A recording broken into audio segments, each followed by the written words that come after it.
Hello, welcome back to my channel Shivani the Shubh Nayak में आप सबका स्वागत है। और आप सब कैसे हैं? आई होप सब लोग अच्छे होंगे, स्वस्थ होंगे, मस्त होंगे और बढ़िया तरीके से अपनी पढ़ाई कर रहे होंगे। तो टीजीटी पीजीटी के लिए अगर आप लोग असिस्टेंट प्रोफेसर में भी आपने होम साइंस से आवेदन किया है तो यहाँ पर होम साइंस से रिलेटेड प्रश्नों की आपकी श्रृंखला प्रैक्टिस सेट रोज़ डेली कराए जा रहे हैं। तो अभी तक अगर आपने ज्वाइन नहीं किया है चैनल को सब्सक्राइब नहीं किया है तो चैनल को सब्सक्राइब कर लीजिए और अपना डेली प्रैक्टिस सेशन को कंप्लीट कीजिए, क्योंकि आपको यहाँ पर बहुत ही अच्छे महत्वपूर्ण प्रश्नों की श्रृंखला कराई जा रही है जो आपके एग्ज़ाम में आने की बहुत ज़्यादा संभावना है प्रश्नों की। तो आइए यहाँ से हम लोग करते हैं स्टार्ट। जैसे कि लास्ट वीडियो में हमने 100 क्वेश्चन वहाँ पर कंप्लीट किया है, अब हमारा 101 स्टार्ट हो चुका है। तो जो व्यक्ति नवीन विचारों को अपने समुदाय के अन्य सदस्यों से पहले अंगीकृत करता है उन्हें क्या कहते हैं? नव प्रबंधक, जल्द अंगीकारक या पिछड़ा हुआ या फिर जल्द बहुमत, तो उसको कहा जाता है नव प्रबंधक। ठीक है। नेक्स्ट प्रश्न है आपका, प्रसाद शब्द का सर्वप्रथम प्रयोग कहाँ पर किया गया था? तो ये किया था यूएसए में, यूके में, जर्मनी में, इजराइल में। तो प्रसाद शब्द का सर्वप्रथम प्रयोग जो किया गया था यूके में किया गया था। अब आपसे पूछा जा सकता है कि प्रसाद शब्द का सर्वप्रथम प्रयोग कब किया गया था? तो ये आपका 1873 में कैम्ब्रिज विश्वविद्यालय में किया गया था। ठीक है, ये आपको अच्छी तरीके से याद रखना है। नेक्स्ट प्रश्न है, संख्या में गृह विज्ञान के कितने क्षेत्र होते हैं? तो संख्या में गृह विज्ञान के क्षेत्र 5 होते हैं। 5 में कौन कौन से होते हैं? एक आपका चाइल्ड डेवलपमेंट होता है, एक आपका होम मैनेजमेंट होता है, एक आपका टेक्सटाइल होता है, एक आपका एक्सटेंशन एजुकेशन होता है और एक आपका जो हम फिजियोलॉजी पढ़ते हैं। ठीक है, ये आपके 5 क्षेत्र होते हैं गृह विज्ञान में। पाँचों के पाँचों आपको याद रखना है, आपसे किसी भी तरीके से एग्जामिनर प्रश्न पूछ सकता है। तो नेक्स्ट प्रश्न की ओर चलते हैं। नेक्स्ट प्रश्न है हमारा, गृह विज्ञान प्रसार का उद्देश्य है महिलाओं में आत्मनिर्भरता के गुणों का विकास करना, परिवार के दृष्टिकोण में परिवर्तन लाना, महिलाओं के दृष्टिकोण में परिवर्तन लाना या उपयुक्त सभी। तो इसका आंसर आएगा उपयुक्त सभी। गृह विज्ञान प्रसार शिक्षा का क्षेत्र है व्यापक, द्विआयामी, सीमित या इनमें से कोई नहीं। तो गृह विज्ञान प्रसार शिक्षा का क्षेत्र है सीमित। नेक्स्ट प्रश्न है, प्रसार एक शिक्षा है जिसका उद्देश्य उन लोगों की बीच सोच व कार्यविधि में परिवर्तन लाना है जिनके साथ काम किया जाना है। यह परिभाषा दी है डगलस एस्मिंजर द्वारा। किसके द्वारा दी गई है परिभाषा? डगलस एस्मिंजर के द्वारा। नेक्स्ट प्रश्न है, प्रसार शिक्षण शिक्षा का आधार है ग्रामीण जीवन, शहरी जीवन, कस्बाई जीवन या महानगर। तो इसमें आपका प्रसार शिक्षा का आधार जो है ये ग्रामीण लोगों के लिए शुरू की गई थी आपकी एक्सटेंशन एजुकेशन। तो ये ग्रामीण जीवन इसका आधार है। ठीक है। नेक्स्ट है, स्क्रीन पर अपारदर्शी वस्तु को किसके इस्तेमाल में दिखाया जा सकता है? स्क्रीन पर अपारदर्शी वस्तु को किसके इस्तेमाल से दिखाया जा सकता है? मूवी प्रोजेक्टर, ओवरहेड प्रोजेक्टर, एपिडाइस्कोप या स्लाइड प्रोजेक्टर। स्लाइड प्रोजेक्टर के द्वारा स्क्रीन पर अपारदर्शी वस्तु को दिखाया जा सकता है। नेक्स्ट है, एक मॉडल का रूप लेने के लिए संचार के तत्वों को व्यवस्थित करें।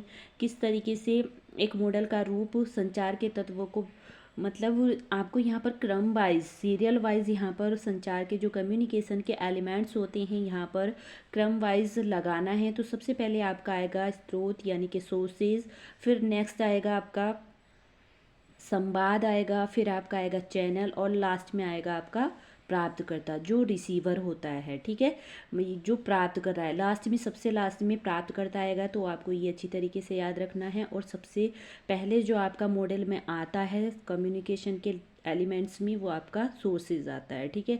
नेक्स्ट प्रश्न है, बड़े समूह में सूचना संचार की कौन सी विधि का प्रयोग किया जाता है? टेलीविजन, फ्लैश कार्ड, पैम्पलेट या फोल्डर।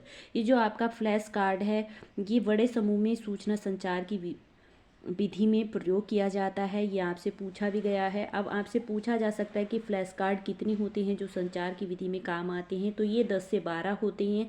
फ्लैश कार्ड की लंबाई चौड़ाई क्या होती है? तो फ्लैश कार्ड की जो लंबाई चौड़ाई होती है वो 20 × 27 सेमी होती है। ठीक है। नेक्स्ट है, एक प्रक्रिया जिसमें 2 या 2 से अधिक लोग अपने विचारों का आदान प्रदान करते हैं वह जाना जाता है? एक प्रसार योजना, कार्यक्रम विस्तार या प्रसार प्रक्रिया या संप्रेषण। तो आपका क्या जाना जाएगा? संप्रेषण। एक प्रक्रिया जिसमें 2 या 2 से अधिक लोग अपने विचारों का आदान प्रदान करते हैं। आदान प्रदान करना, जैसे एक आपने इधर से फ़ोन लगा लिया, दूसरे ने उधर से फ़ोन लगा लिया, आपस में एक दूसरे से वार्तालाप चल रही है, बातें कर रहे हैं, तो उसको क्या कहा जाता है? कम्युनिकेशन, उसको संप्रेषण कहा जाता है। यानी कि आप अपने आचार विचारों का आदान प्रदान कर रहे हो, एक दूसरे को पहुंचा रहे हो, ठीक है। नेक्स्ट है चर्चा विधि का कौन सा प्रकार सबसे कम समय लेता है? पैनल चर्चा, चर्चा 66, वज्र शस्त्र या वाद विवाद। चर्चा 66 सबसे कम समय लेता है। त्रिआयामी शिक्षण सामग्री का उदाहरण है कंप्यूटर और टेलीविजन, चार्ट और रेखा चित्र, प्रतिरूप और वस्तुएं, फ्लानील बोर्ड और मैग्नेटिक बोर्ड। त्रिआयामी शिक्षण सामग्री का उदाहरण जो है वो है आपका फ्लैनिल बोर्ड और मैग्नेटिक बोर्ड, ठीक है। नेक्स्ट है पोस्टर लाभदायक होती हैं अनपढ़ लोगों के लिए, अनपढ़ व पढ़े लिखे लोगों के लिए, केवल पढ़े लिखे लोगों के लिए, उपयुक्त में से कोई नहीं। अनपढ़ व पढ़े लिखे दोनों लोगों के लिए पोस्टर लाभदायक होते हैं, ठीक है। चार्ट किसके लिए लाभदायक होता है? पढ़े लिखे लोगों के लिए। निम्नलिखित शिक्षण सहायक सामग्री में प्रक्षेपित दृश्य श्रव्य सामग्री कौन सी है? कठपुतली, नाटक, स्लाइड, दूरदर्शन, ये सभी। तो दृश्य श्रव्य सामग्री आपका पूछ रहा है तो कठपुतली भी दृश्य श्रव्य में आता है, दूरदर्शन भी दृश्य श्रव्य में आता है, स्लाइड भी, ये सभी हो जाएगा, ठीक है। कठपुतली में भी आपने देखा होगा वो भी एक मतलब दृश्य भी होती है कठपुतली, और दृश्य श्रव्य भी होती है क्योंकि उसमें गाना भी बजाया जाता है, ठीक है। कठपुतली है श्रव्य सामग्री, दृश्य सामग्री, दृश्य श्रव्य सामग्री, ये सभी। तो कठपुतली आपकी है दृश्य श्रव्य सामग्री। अभिवृत्ति जनक परिवर्तन से संबंधित संदेशों को शेषता से चिंतित किया जा सकता है इसके द्वारा, चार्टों द्वारा, मॉडलों द्वारा, पोस्टरों द्वारा या फिर ग्राफों द्वारा। तो आपका ये जो है अभिवृत्ति जनक परिवर्तन से संबंधित संदेशों को पोस्टरों द्वारा शेषता से चित्रित किया जाता है। कार्य अध्ययन किया जाता है प्रक्रिया चार्ट द्वारा, सेक्रिया चार्ट द्वारा, सूक्ष्म गति अध्ययन द्वारा या फिर उपयुक्त सभी द्वारा कार्य अध्ययन किया जाता है। सेक्रिया चार्ट है एक प्रबंधक के कार्यों का नियमित रिकॉर्ड, संचार की प्रक्रिया, सामग्री के संचलन के अभिलेख के लिए प्रयोग की जाने वाली युक्ति, समूहों का चित्रबद्ध वर्णन और कार्यों का संबंध। तो संक्रिया चार्ट क्या है? आपका संचार की एक प्रक्रिया, कम्युनिकेशन का एक प्रोसेस है ये, ठीक है। नेक्स्ट है निम्न घटनाओं को कालानुक्रमिक क्रम में व्यवस्थित कीजिए। मर्तांत परियोजना, सेवा ग्राम योजना, गुड़गांव परियोजना, इटावा पायलट परियोजना। तो इसमें क्या आएगा आपका? सबसे पहले आएगा सेवा ग्राम योजना, सबसे पहले आपकी सेवाग्राम परियोजना चलाई गई थी, फिर आपकी मर्तान परियोजना चलाई गई थी, फिर आपकी गुड़गांव परियोजना चलाई गई थी, फिर आपकी इटावा पायलट प्रोजेक्ट परियोजना चलाई गई थी, ठीक है। इटावा पायलट प्रोजेक्ट आपका कब चलाया गया था ये मेरे को कमेंट बॉक्स में बताना है, और किसने चलाया था, ठीक है। तो इसका सेकंड आंसर बिल्कुल ठीक हो जाएगा। नेक्स्ट प्रश्न है आपका WHO की स्वास्थ्य के बारे में दी गई परिभाषा में इनमें से कौन सी है? जीवित जीव का कार्यात्मक चयापचय क्षमता का स्तर, शारीरिक, मानसिक या सामाजिक परिवर्तनों का सामना करते समय व्यक्तियों या समुदायों की अनुकूलता या आत्म प्रबंधन की क्षमता, न कि केवल बीमारी या दुर्बलता की अनुपस्थिति बल्कि पूर्ण शारीरिक, मानसिक और सामाजिक कल्याण की स्थिति, शरीर से मन में या आत्मा से पुष्ट होने की स्थिति। तो WHO की जो परिभाषा दी गई है वो दी गई है न कि केवल बीमारी या दुर्बलता की अनुपस्थिति बल्कि व्यक्ति शारीरिक, मानसिक और सामाजिक रूप से भी स्वस्थ होना चाहिए, ठीक है। इसमें WHO ने एक तत्व और जोड़ा है, यानी कि आपसे पूछा जा सकता है कि शारीरिक, मानसिक और सामाजिक तत्व किसके द्वारा जोड़े गए हैं स्वास्थ्य, मनुष्य के स्वास्थ्य कल्याण के लिए? तो ये WHO के द्वारा जोड़े गए हैं। और WHO ने एक चौथा तत्व इसमें और जोड़ा है, वो जोड़ा है अध्यात्म, ठीक है। शारीरिक, मानसिक और सामाजिक व अध्यात्म के द्वारा मनुष्य चारों प्रकारों से स्वस्थ होना चाहिए। ये परिभाषा किसकी है? WHO की। नेक्स्ट आता है मिट्टी के प्रतिरूप बनाना पूर्व बुनियादी शिक्षा किसने प्रारंभ की थी? तो ये महात्मा गांधी जी ने की थी। अंतर्राष्ट्रीय महिला दिवस आपका 8 मार्च को मनाया जाता है। ICTS में पोषण से लाभान्वित कितने बच्चे हो रहे हैं? तो 6 माह से 72 माह के बच्चे ICDS से लाभान्वित हो रहे हैं। तो इसमें आपका आ जाएगा दूसरा। 8 मार्च अंतर्राष्ट्रीय महिला, चौथे का V है तो चौथे का C आप यहाँ पर देख सकते हैं, ये तो 2 में मिल रहा है। फिर आपका पूर्व बुनियादी शिक्षा B का A कहाँ है? B का है, इसमें आपका तीसरा आ जाएगा, ठीक है। तीसरा करेक्ट आंसर होगा। फिर नेक्स्ट प्रश्न आता है सर्वव्यापी प्रतिरक्षण का लक्ष्य निश्चित किया गया है किसके द्वारा? विश्व स्वास्थ्य संगठन। सर्वव्यापक प्रतिरक्षीकरण क्या है? टीकाकरण। टीकाकरण को सर्वप्रथम किसने सर्वव्यापी सर्वव्यापक जो प्रतिरक्षीकरण है उसमें कितने प्रकार के टीकाकरण लगाए जा रहे हैं, उसमें 6 प्रकार का टीकाकरण किया जाता है आपका। डिप्थीरिया, टेटनेस, इन सब चेचक वगैरह, तपेदिक वगैरह का जो टीका आता है आपका सर्वव्यापक प्रतिरक्षीकरण में आता है। और ये WHO के द्वारा लक्ष्य निश्चित किया गया था। और यहाँ पर मैं आपसे बता दूँ, ये जो आपका प्रतिरक्षीकरण है यानी कि विश्व टीकाकरण दिवस कब मनाया जाता है, तो ये आपका 16 मार्च को मनाया जाता है। यहीं पर आप लोग याद रख लीजिए। विश्व स्वास्थ्य संगठन की स्थापना कब हुई थी, तो विश्व स्वास्थ्य संगठन की स्थापना हुई थी आपकी 7 अप्रैल 1948 को। यूनिसेफ की स्थापना कब हुई थी, तो ये यूनिसेफ की स्थापना हुई थी आपकी 11 दिसंबर 1946 में, ठीक है। और ये जो 11 दिसंबर है ये किस रूप में मनाया जाता है, ये आप मेरे को कमेंट बॉक्स में बताएंगे। और ये जो विश्व स्वास्थ्य संगठन 7 अप्रैल को आपका क्या बनाया जाता है, विश्व स्वास्थ्य दिवस मनाया जाता है, ठीक है। नेक्स्ट प्रश्न है, वह व्यक्ति जो नवीन विचारों के लिए किसी समुदाय में सबसे पहले अंगीकार करता है उसे क्या कहते हैं, तो उसको कहते हैं नवप्रवर्तक।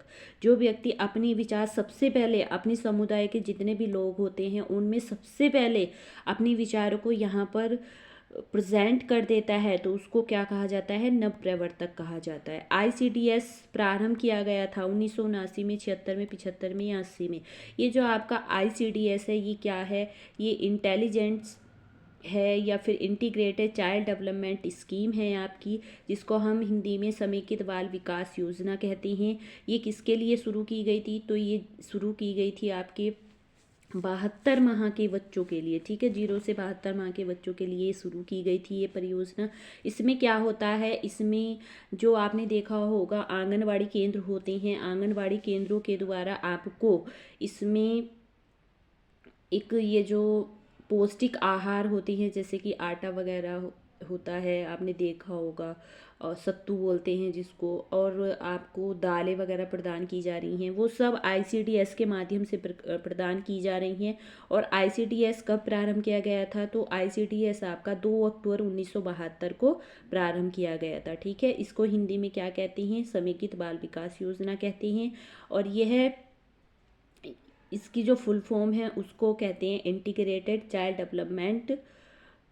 डेवलपमेंट स्कीम, ठीक है। आपसे पूछा जा सकता है ये ICDS आपका TGT में भी पूछा जाता है, PGT में भी पूछा जाता है। और आपने देखा होगा मुख्य सेविका का पेपर हुआ था, सेम यही प्रश्न उसमें सेम यही प्रश्न उठा करके रख दिया गया था, उसमें भी पूछा गया। अगर आप नर्स की तैयारी कर रहे, मतलब स्वास्थ्य संबंधित, होम साइंस से संबंधित जितने भी आपके एग्ज़ाम हैं उसमें काफ़ी इम्पोर्टेंट प्रश्न हैं। इससे बहुत तरीके से अब आपसे पूछा जा सकता है कि मल्टी फूड आपने सुना होगा, मल्टी फूड कौन प्रदान कर रहा है, किसके माध्यम से प्रदान किया जा रहा है, तो ये जो मल्टी फूड है आपका CFTRI के माध्यम से प्रदान किया जा रहा है। तो इसी तरीके से जितनी भी आपकी परियोजना हैं, CFTRI है उसके माध्यम से भी 3 तरीके के फूड हमें प्रदान किए जा रहे हैं।